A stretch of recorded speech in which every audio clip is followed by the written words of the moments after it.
A woman walks into a police station to report a stolen purse. Within hours, detectives realize she's not a victim at all.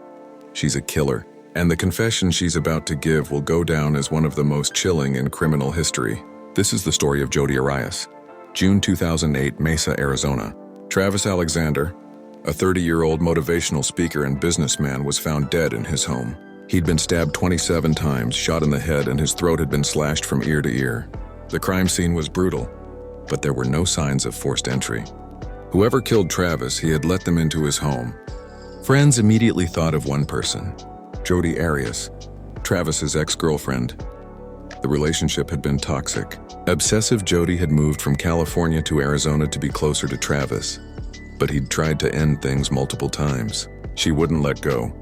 When police contacted Jodi, she seemed shocked by the news. She had an alibi, she said. She was nowhere near Arizona when Travis died. She was hundreds of miles away in Utah visiting another man. But detectives found something that changed everything. A camera in Travis's washing machine. It had been through a wash cycle, but forensic experts recovered deleted photos. The timestamps were devastating. Photos of Travis alive in the shower, photos taken the day he died, and photos of his body, with a glimpse of someone's foot in the frame. That foot matched Jodi's dimensions perfectly. There was more. A bloody palm print at the scene contained a mix of two DNA profiles, Travis's blood and Jodi's palm print. She had been there, and now she had nowhere to hide. Detectives brought Jodi in for interrogation. What followed would become one of the most studied police interviews in modern criminal psychology. The detective started calmly. He told Jodi they had evidence.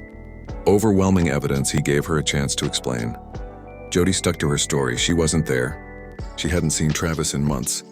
The detective slid crime scene photos across the table. "Do you know what these are?" he asked. Jodi barely looked. She seemed more concerned with her appearance, glancing at her reflection in the mirror, adjusting her hair. Then the detective revealed the camera, the deleted photos, the timestamps proving she was there.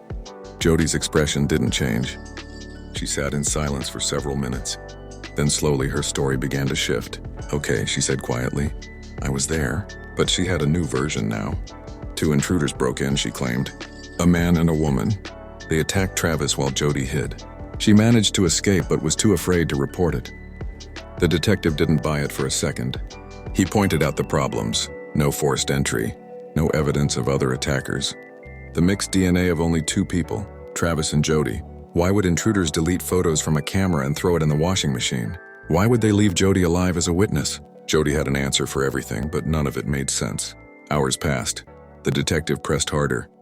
He walked her through the forensics, the blood spatter patterns, the defensive wounds on Travis's hands showing he fought for his life. Finally, Jodi changed her story one last time. It was self-defense, she said. According to this new version, Travis had become violent. He attacked her. She had no choice but to defend herself. Things got out of control, but the evidence told a different story. Travis had been attacked from behind while in the shower. He'd been stabbed in the back, in the chest, 27 times total. Even after he collapsed, the attack continued.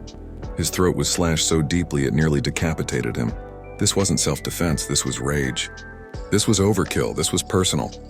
The interrogation became a psychological chess match. Jodi tried to appear cooperative, even flirtatious at times. She did a headstand in the interrogation room. She sang to herself. She examined her split ends. It was a performance designed to make her seem innocent, quirky, non-threatening. But detectives saw through it. They'd seen the crime scene. They knew what she was capable of.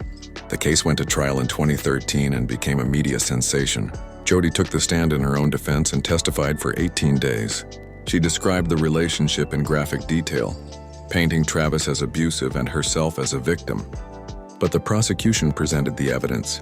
Text messages showing Jodi's obsession, testimony from friends about her stalking behavior, the fact that she'd driven to Travis's house with her phone turned off, license plates covered, and gas cans in her car to avoid being tracked.